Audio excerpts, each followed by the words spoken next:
როდესაც 1991 წლის 31 მარტს გაიმართა საყოველთაო სახალხო რეფერენდუმი მთელი ქვეყნის მასშტაბით აფხაზეთის ცხინვალის რეგიონის და ამ რეფერენდუმზე გამოტანილ კითხვას ჩვენ გავეცით დადებითი პასუხი. გსურთ თუ არა საქართველოს დამოუკიდებლობის აღდგენა 1918 წლის დამოუკიდებლობის აქტის საფუძველზე.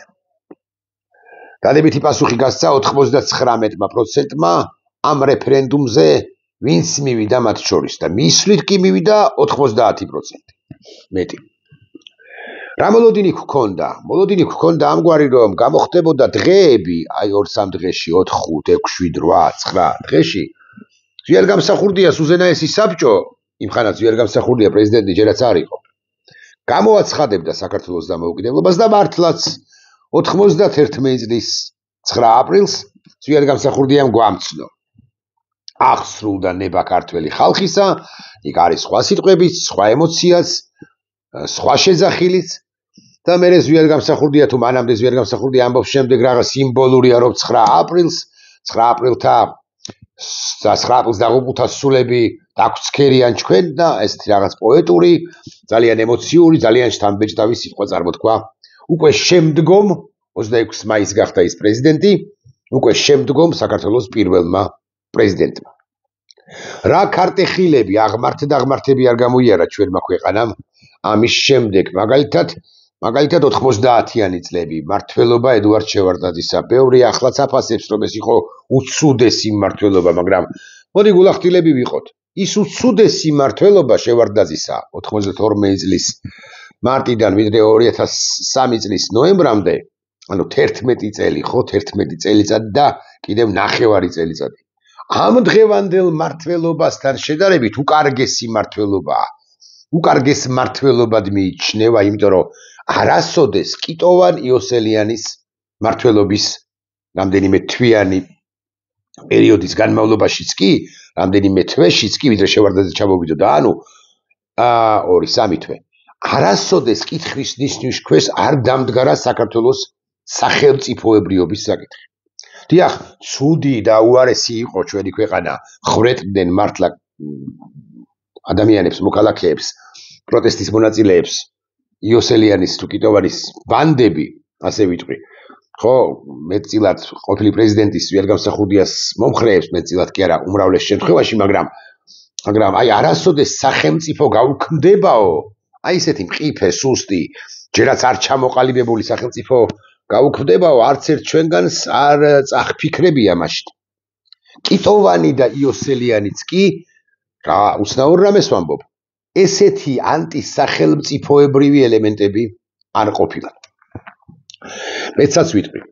2003 წელს ისიც ვქენ, რომ შევარდნაძე ვარდების რევოლუციის შემდეგ გადადგა. 2004 წელს ჩატარდა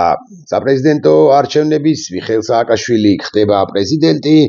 და ეს მიდის, ეს ამბავი და რაღაც პირველი წლები მართლაც კარგი დინამიკით ვითარდებოდა და კარგად საუკეთესოდ ვითარდებოდა. საქართველოს რეფორმატორი ქვეყანა იყო, ბუში ჩამოდის, ამ ქვეყანას უწოდებს დემოკრატიის შუქურას. ასე შემდეგ, ბევრი აღმართი და პრობლემა მაშინაც ჰქონდა რასაკვირველია. მაგრამ არასოდეს არ მომხდარა, აი მიუხედავად პრობლემებისა, არასოდეს არ დამდგარა დღის წესრიგში საკითხი, რომ ჩვენ როგორც სახელმწიფო მივუქმდებით, გავუქმდებით. 2012 წელსაც კი, როცა ბიზინა ივანიშვილმა დემოკრატიული არჩევნების შედეგად დაამარცხა წინა ხელისუფლება ბიზინა ივანიშვილმა და მისმა კოალიცია ქართულმა ოცნებამ, როცა დაამარცხა, მაშინაც კი არ გქონდა განცდა, რომ ბიზინა ივანიშვილი რომელიღაც ეტაპზე და მმართველობიდან 10-11 წლის თავზე, 9-8 წლის თავზე დესუვერენიზაციისკენ გადადგამდა ნაბიჯებს 2, 3, 4, 5, 7 შესაძლოა, მაგრამ კარგი საქმეებიც ჩაიდინა მაშინ დილმა კოალიციამ, მაშინ დილმა მმართველობა, მოდი მაინც ესე ვიტყვით 13, 12, 13, 14, ოკეი, 15 წლებში არსებულმა. თუმცა უკვე იმ თავითვე ბიზინა ივანიშვილი ისეთ რაღაცეებს წამოაყრანტალებდა ხოლმე, რაც ჩვენი სუვერენიტეტისათვის, ჩვენი დამოუკიდებლობისათვის უკვე იყო მაშინვე იყო კარგად რომ შეგვეფასებინა ყველას რომ შეგვეფასებინა უკვე იყო პრობლემური კი არა ზურგში დანის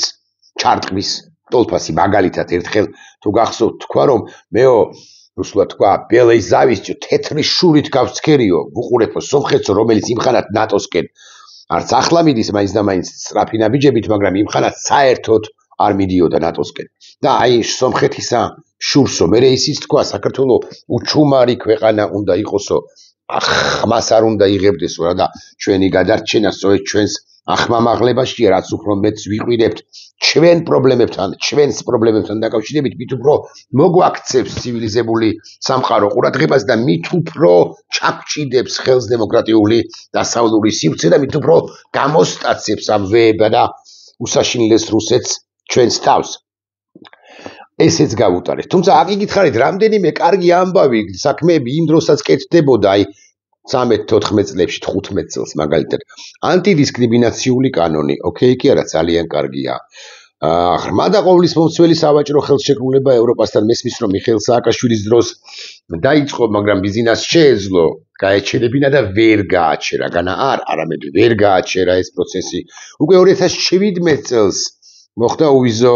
რეჟიმის გაფორმება ევროკავშირთან ესეც ჩავუთვალოთ ერთ წუთს ბიზნამ ვერ გაუწია წინააღმდეგობა ამ ყველაფერს ჩავუთვალოთ პლუსად არ ვიცი მიჭირს სიმართლე გითხრათ იმიტომ რომ ბიზნეს უნდა გაჩერება ამ პროცესისა უბრალოდ მიდიოდა თვითდინებით მიდიოდა მაშინ ჯერაც ამასთან შედარებით ახლა ვარ ჯერაც ძლიერი სახელმწიფო იქ იყო უელსის სამიტი 2013 ნატოს სამიტი იქ იყო ასპირანტი ქვეყნის სტატუსი მოგვანიჭეს ჩვენ ნატოსში ასპირანტები ვართ ეხლაც ფორმალისტური თვალსაზრისით იქ იყო ვარშავის სამიტი რომელზეც გამახვილდა ყურადღება რომ შავი ზღვის რეგიონის ქვეყანა საქართველოს და შავი ზღვის უსაფრთხოების კონტექსტში უნდა მოეაზრებინა დასავლეთს და შავი ზღვა უნდა გამხდარიყო ნატოს ზღვა და ეს ძალიან კარგი იყო და ჩვენც მეტნაკლებად ადეკვატურები ვიყავით მიუხედავად იმისა რომ უკვე იმხანად ჩასმული იყო თავდაცვის უწყებაში იმხანად უკვე ყოფილი მაგრამ მანამდე ჩასმული იყო ესეთი რუსეთისკენ მიმავალი აგენტი კაცი ჯანელიძე ხო რომელიც მე თინახიდაშელმა შეცვალა და მე უკვე აი თინახიდაშელის შემდეგ იქ წავიდა თავდაცვის უწყებაში კატასტროფები ხო აი საშინელებები მაგრამ რაღაცნაირად პროგრესის გზით თითქოს მივდიოდით მეთქი ამის თქმა მინდა მაგრამ 15-ში 16-ში ბიზნა ივანიშვილმა ჩაჩეხა ყველაფერი და 16-დან დაიწყო საქართველოს ღია ღალატის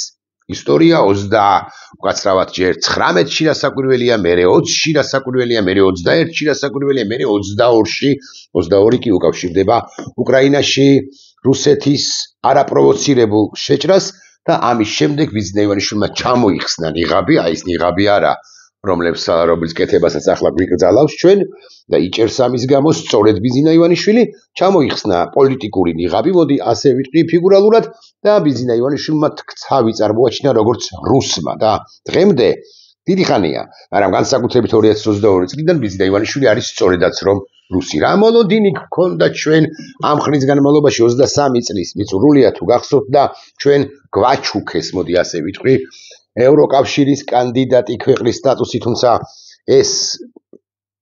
ძღვენი, ეს საჩუქარი რასაკვირველია პირველ ყოვლისა ქართველი ხალხის დამსახურებაა, რომელიც ადასტურებდა იმ ხანადაც და ახლაც ადასტურებს, რომ ერთგულია ევროკავშირისა, ევროპული ღირებულებებისა, ევროპისა, დასავლეთისა, მართლაც არ არსებობს ხალხო, არ არსებობს სამი სივრცე, ან სამი სუბსტანცია, ან სამი სივრცე. შენ ხარ ან ბოროტების ღერძებისკენ არსებული ქვეყანა, ეს ბოროტების ღერძები არის რუსეთი, ჩინეთი. უნებავთ ამოვაგდებ ამ ჩინეთს, იმიტომ რომ რაღაც ამერიკაც ეკურკურება, ხო, ეთამაშება კარგით რუსეთი, ჩრდილოეთ კორეა, ბელარუსი, ირანი, ეს ქვეყნები შეგვიძლია დავასახელოთ ვენესუელა მივათვალოთ და ასე შემდეგ და მეორე მხარე მიუხედავად უამრავი ბიუროკრატიული მექანიზმისა, ნაკლისა, რაღაცებისა, რაც არ მოგწონს შესაძლოა, ლიბერალიზმისა, ნამეტანი ლიბერალიზმისა, კონსერვატორების ფიქრით და ნამეტანი კონსერვატორობისა, ლიბერალების ფიქრით და ასე შემდეგ არის დასავლური, დემოკრატიული და დასავლური სივრცე, რომელიც მყარია და შეუდარებლად ძლიერია, ვიდრე ეს ბოროტული ბოროტების ბოროტული სივრცე და მესამე სუბსტანცია, აი ჩვენი თავი გვეყუდნის არასწორად რომ ინტერპრეტირებენ ამ და მარტავენ ამ სიტყვას ამგვარი რამ არ არსებობს ჩვენს სინამდვილეში 21 საუკუნეში ასე თუ აპირებ ცხოვრების გაგრძელებას ასე იზოლაციონისტურად ჩათვალე რომ შენ ჩაყლაპული იქნები შენ ჩაყლაპავს რუსული სივრცე ანუ ბოროტების სივრცე მოდი ასე ვიყრი რუსული იმიტომ რომ შენი neighbor შენი მეზობელი სახელმწიფო აბა ვენესუელა როგორც ბოროტების ღერძი რასაკვირველი არ ჩაყლაპავს იმიტომ რომ მას პრეტენზია კავკასიის რეგიონის სახელმწიფო საქართველოზე ბუნებრივადაც ვერ ექნება გეოგრაფიული სიშორის გამო არათუ ვენესუელა ჩრდილოეთ კორეაც კი ვერ ჩაყლაპავს მაგრამ აი არადემოკრატიული სივრცეები და განსაკუთრებით ის სივრცე რომელსაც სურს საკუთარი თათის დადება ლაპის დადება და თქმა იმისა რომ მე ვაკონტროლებ აი ჩემს გარშემო ქვეყნებს და სივრცეებს რუსული სივრცე კი იოლად შეკს ანსლავს და ბიძინა ივანიშვილმა 16-დან 17-დან მანამდე შესაძლოა მაგრამ 16-17-დან განსაკუთრებით 20-21-დან კიდევ უფრო განსაკუთრებით 22-დან კიდევ და აი 24-დან კი კიდევ ხო გადა თავის დურთა ამ რუსულ სივრცეში და საქართველოსაც ადურთინა რუსულ სივრცეში, ოღონდ პარალელურად ლაპარაკობს რომ მალაპარაკებს თავისივე გოშიებს რომ ჩვენ დამოუკიდებლები უნდა ვიყოთ ჩვენს სივრცეში თუ ჩვენს პოლიტიკაში ვერ ჩაერევა როგორ ჩაერევა ევროკავშირი რასაკვირველია ვერ ჩაერევა ნებისმიერი გადაწყვეტილება რომელსაც იღებს შენ ეს არის შენი სუვერენული გადაწყვეტილება ოღონდ დასავლეთი არის რეკომენდატორი და გეუბნება რომ თუ გინდა აი ამ სხვაგვარად თქვა, თუ გინდა ბარსელონაში თუ მადრიდის რეალში თუ მანჩესტერ იუნაიტედში ფერგუსონის დროისა თუ ამის მიუნხენის ბაიერნში თამაში ძირითად შემადგენლობაში შენ უნდა აკმაყოფილებდე იმ დონეს თუ იმ ნორმებს რომლებიც დაწესებული აქვთ ბაიერნის თუ ბარსელონას მოთამაშეებს ფიზიკურ კონდიციაში უნდა იყოს ასე შენი კრეატიულობა უნდა იყოს ამგვარი ბურთს ასე უნდა ფლობდე და ასე შემდეგ და საქართველოს კი დასამბობს რომ მე არ მაინტერესებს ბარსელონაში ვითამაშებ თუ არა მე მოსკოვის CSKA-ში მირჩევნია თამაში იმიტომ რომ მოსკოვის CSKA-ს არანაირი სურვილი არ აქვს შეამოწმოს ჩემი ფიზიკური კონდიციები არ აინტერესებს მე 100 მეტრს დავფარავ 14 წამში თუ დავფარავ 28 წამში ან 56 წამში და აღმოჩნდა რომ ამ მოსკოვის CSKA-ში ხო ილუსტრაციის კანონიკი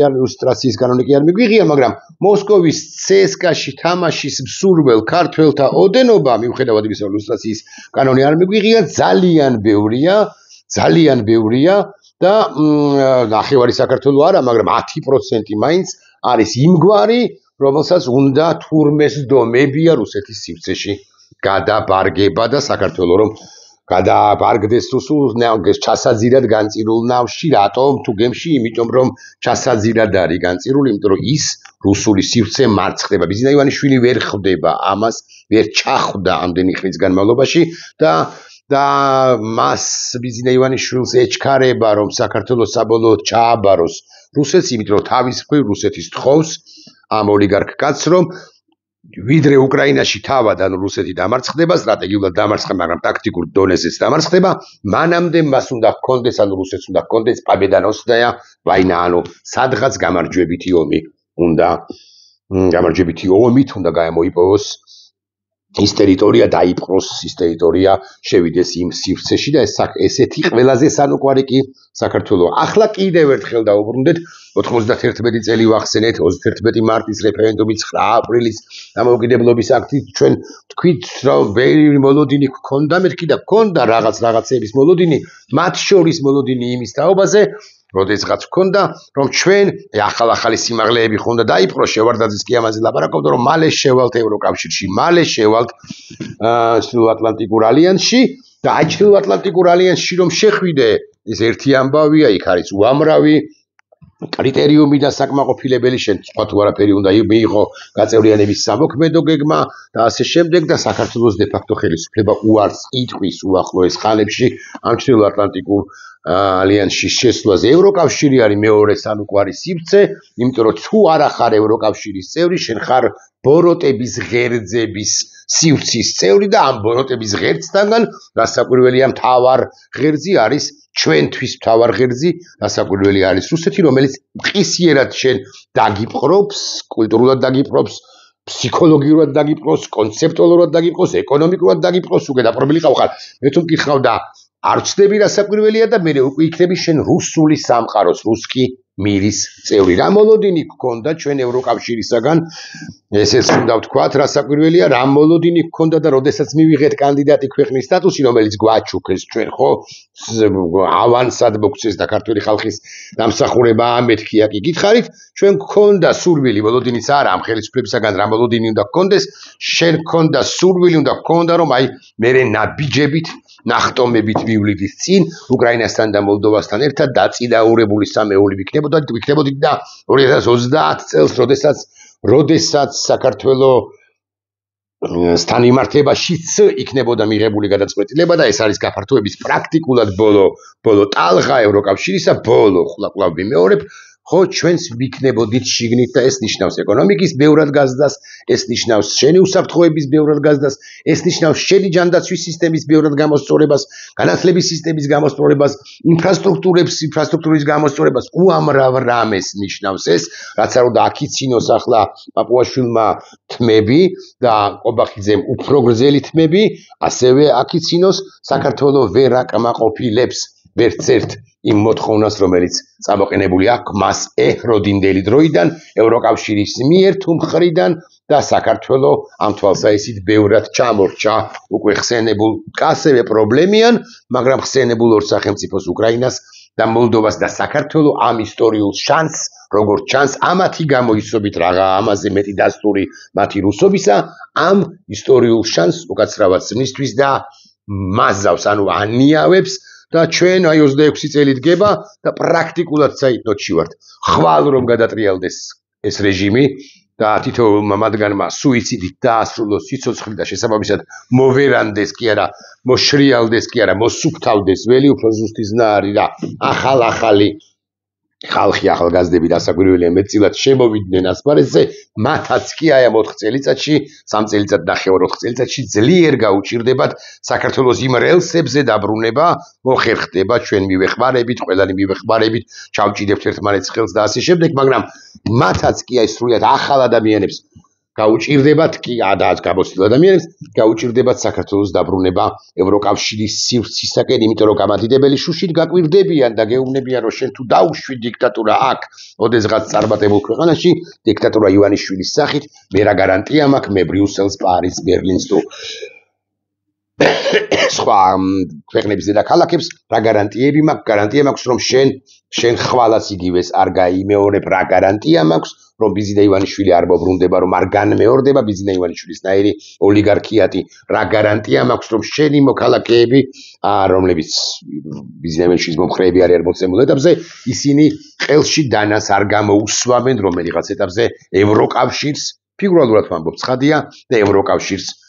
შემოხვედრილ საქართველოს და ევროკავშირს საქართველოში. აი, ეს ყველაფერი რაღაცა ავხსენი, ახლა კონკრეტულ საკითხზე გადავდივარ, კიდევ ერთხელ ვიტყვი, ვიდრე აქამდე, რომ არ არსებობს ორი სივრცე, არ არსებობს სამი სივრცე, არსებობს ერთი სივრცე უალტერნატივო, ეს არის ევროკავშირი და ნატო და დასავლური სივრცე, მეორე სივრცე თუ არსებობს, ისიც არის ბოროტების იღლია, ეს არის პირველ ყოვლისა ბოროტების სახელმწიფოების იღლია სუნიანი რუსეთის და სხვა ქვეყნებისა, ჩვენ სინამდვილეში ცხადია პირველ ყოვლისა რუსეთისა და ეგრეთ წოდებული დამოუკიდებლობისაკენ სწრაფვა, ხო, მოცემულ ეტაპზე 21 საუკუნეში დამოუკიდებლობა შენ გაქვს, გქონდა 30 წელია მეტია გაქვს და გექნება კიდეც გარანტირებულად შენარჩუნებული, როცა იქნები დასავლეთთან, ხო, დამოუკიდებლობა არ გექნება და მეტიც ომიც გექნება, როგორც კი შენ იქნები ბოროტების სივრცესთან, როგორც არადემოკრატიულ სივრცესთან, რომელსაც ერთი სული აქვს, რომ შექსანსლოს და ასე შემდეგ. ამიტომ ჩვენი არჩევანი ნათელია ყველა ჭკუად ყოფილისათვის და ყველა ბიზინა ივანიშვილის მონისათვის პირდაპირ თუ ირიბი მონისათვის, რასაკვირველია ეს არჩევანი არ არსებობს. მათი არჩევანია რუსეთი, რუსეთთან, რუსეთმა, რუსეთად, რუსეთო, აი ეს ბრუნვაში რო ჩავსვათ, ეს დედასა იმას ქნებელი ქვეყანა. ეხლა რაც შეეხება ევროკავშირს, ევროკომისიამ გამოქვეყნა 2025 წლის